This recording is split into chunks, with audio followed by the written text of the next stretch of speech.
और क्या हाल, मैनेजर किम की और एक नए वीडियो में तुम लोगों का स्वागत है। और आज के वीडियो में बहुत ज़्यादा मज़ा आने वाला है और इसमें मैंने फ़ोटोज़ का यूज़ करने की कोशिश की है जितने तक हो सकता है। अब चैप्टर में आगे बढ़ते हैं। तो शुरुआत में हम लोग जो गैंग चैन की हालत देख पाते हैं जो बहुत ज़्यादा ख़राब है। वो बहुत ज़्यादा ब्लड लॉस कर रहा है लेकिन फिर भी रेंगते रेंगते अपनी बेटी की तरफ आगे बढ़ रहा है कि वो ठीक है कि नहीं, और वो उसे हौसला भी देता है कि उसे अनकॉन्शियस नहीं होना है। और इस तरफ वैलेंटीना मैनेजर किम के साथ लड़ते हुए सोच रही होती है कि अगर ऐसा ही चलता रहा तो वो जीत नहीं पाएगी, तो उसे किसी ना किसी को तो होस्टेज बनाना ही पड़ेगा। तो वो मिंजी की तरफ बढ़ती है उसे होस्टेज बनाने के लिए, लेकिन रास्ते के बीच में आ जाते हैं अल्बर्ट किम और मैनेजर नेम, जो एक एक घूसे में उसे मिंजी से दूर कर देते हैं। और इस तरह मिंजी जो कैंग चैन को अपने घाव को पकड़ने की बात कहती है, लेकिन इसके रिप्लाई में जो कैंग चैन कहता है कि वो ठीक है लेकिन हाइडी अपने नेक से ब्लीड कर रही है। हम दोनों का बचना तो इम्पॉसिबल है, हम दोनों में से कोई एक ही बच पाएगा और मुझे ऐसा महसूस हो रहा है मैं कभी भी अपनी सांसें बंद कर सकता हूँ। तो मैं चाहता हूँ कि हाइडी जिंदा रहे। और वो उसके गले को पकड़ लेता है जिससे ब्लीडिंग रुक जाए। और वैलेंटीना को मारते मारते मैनेजर किम चिल्लाते हुए मिंजी से कहते हैं, अभी भी इतनी देरी नहीं हुई है,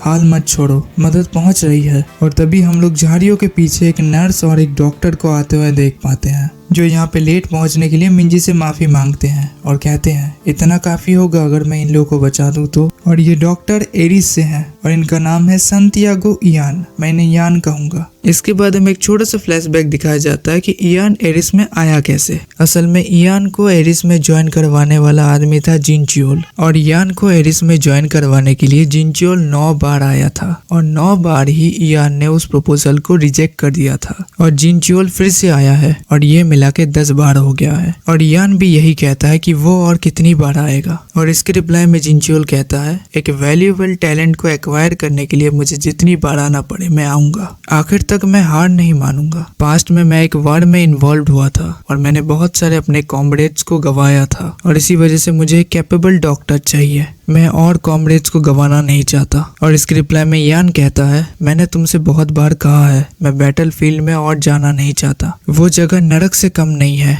और वो एग्जिस्ट ही करता है लोगों को मारने के लिए। वो एक ऐसी जगह है जहाँ पे लोग कॉन्स्टेंटली मरते ही रहते हैं और उसी जगह पे लोगों को बचाना मीनिंगलेस है। इसके बाद अभी वो नर्स जिनचियोल के लिए कॉफी ले आती है और कॉफी के कप को अपने हाथ में पकड़ के जिनचियोल यान से कहता है, इस पे बात करते हुए, कोरिया ने जो पेन एक्सपीरियंस किया है ये तुम्हारे कंट्री के समान है। मैं तुम्हारे होमलैंड कोलंबिया की बात कर रहा हूँ, which was a colony of Spain. ये एक ऐसा देश है जिसने आजादी पाने के बाद बहुत ज्यादा खून बहाया फ्रॉम स्पेनिश कॉलोनल रूल। लोगों के बीच में वैचारिक संघर्ष के कारण तुम यहाँ पे देश के घाव को भरने के लिए काम कर रहे हो, जो अभी तक पूरी तरीके से ठीक नहीं हुए हैं क्योंकि सिविल वार की वजह से लोगों पे गहरा असर पड़ा है। मैं जिनचियोल तुमसे वादा करता हूँ, अगर तुम मेरे टीम में ज्वाइन हो जाते हो तुम्हारे देश के प्रॉब्लम्स को ठीक करने के लिए मुझसे जितना भी हो पाएगा मैं तुम्हारी मदद करूंगा। और ये सुनने के बाद यान सोचता है वो कितना भी ट्राई कर ले अकेले इस चीज को वो रोक नहीं सकता क्योंकि हर बार इसका आउटकम सेम ही निकलता है। तो वो तैयार हो जाता है जिनचियोल के टीम में आने के लिए। इसके बाद हमें प्रेजेंट में लाया जाता है जहाँ इजाबेला को घायल तायंग भी मिल जाता है और यान उन तीनों का ट्रीटमेंट करना शुरू करता है। और इस तरह वैलेंटीना की भी अच्छी खातिरदारी कर रहे होते हैं मैनेजर नेम, मैनेजर किम और एल्बर्ट मिलके।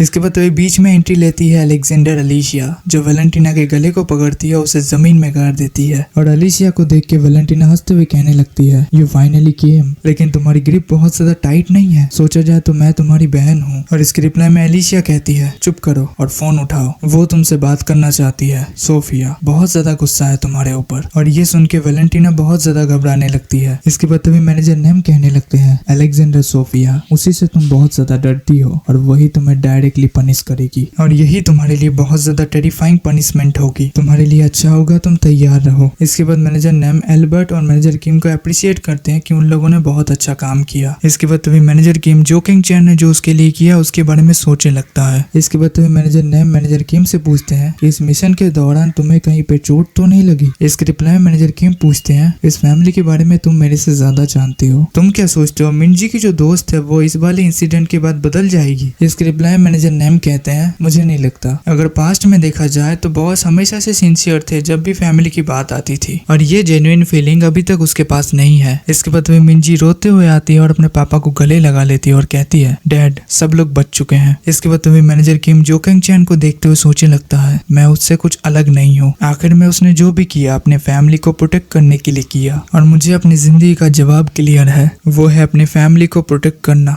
इसके बाद सीन चेंज करके हमें टॉम ली को दिखाया जाता है जो कह रहा होता है तो सब कुछ खत्म हो चुका है। साउथ कोरिया की जो सेफ्टी है वो पूरी तरीके से खत्म हो चुकी है। मैंने बहुत बार सासिमी नाइफ से लोगों को मार डाला है लेकिन कभी जेल नहीं गया और अभी मैं तुम्हारे सामने 2 पैरों पे खड़ा हूँ। इसके रिप्लाई में ड्यूकमैन कहता है मुझे माफ कर देना, लेकिन मैंने भी अपनी जिंदगी को केयरलेसली नहीं जिया है। यंग हो ने प्रॉमिस किया है कि वो रिस्पॉन्सिबिलिटी ले लेगा और यंग हो भी यही करता है। पुलिस स्टेशन में जाके सारी चीजें कन्फेस करता है कि शुरुआत से आखिर तक सारी चीजें उसने ही की है। इसके बाद ड्यूकमैन टॉम ली से पूछता है क्या उसने उसे बचाया है और इसके रिप्लाई में टॉम ली कहता है मुझे नहीं पता तुम क्या कह रहे हो। इसके रिप्लाई में ड्यूकमैन कहता है तुम्ही ने तो उन बच्चों को भेजा था हंगामा मचाने के लिए और मुझे बचाने के लिए, और इसके रिप्लाई में टॉम ली सेम ही जवाब देता है। इसके रिप्लाई में ड्यूकमैन कहता है छोड़ो, मैं सिर्फ यहाँ पे तुम्हें थैंक यू कहने के लिए आया था। इसके बाद हमें मैनेजर किम को दिखाया जाता है जिसे यून जंग ने मैसेज किया होता है और उस मैसेज को जब मैनेजर किम पढ़ रहा होता है तो पीछे से सैंग हो भी उसे देख लेता है। इसके बाद हमें ड्यूकमैन को दिखाया जाता है जो टॉम ली से कह रहा होता है मैं तुम्हें कुछ खतरनाक लोगों के बारे में इंफॉर्मेशन देना चाहता हूँ जो लोग रिसेंटली दिख रहे हैं। मेरा कहने का मतलब है उन लोगों ने व्हाइट टाइगर जॉब सेंटर में इंटरेस्ट दिखाना शुरू कर दिया है। हो सकता है वो लोग व्हाइट टाइगर जॉब सेंटर को टारगेट करना शुरू करें। प्रोबेबली ये खतरनाक भी होने वाला है। इस रिप्लाई में टॉम ली कहता है बहुत दिन बीत चुके हैं so I have lost my touch, लेकिन तुम क्या भूल चुके हो मैं कौन हूँ। मैंने कभी ऐसी बात पे चिंता भी की है। मैं सोचना शुरू ही कर रहा था। अब समय आ चुका है कि मैं कुछ करूँ। सब कुछ अच्छे से हो गया। मुझे लगता है समय आ चुका है दिखाने का कि मुझे अल्टीमेट किंग क्यों कहा जाता है।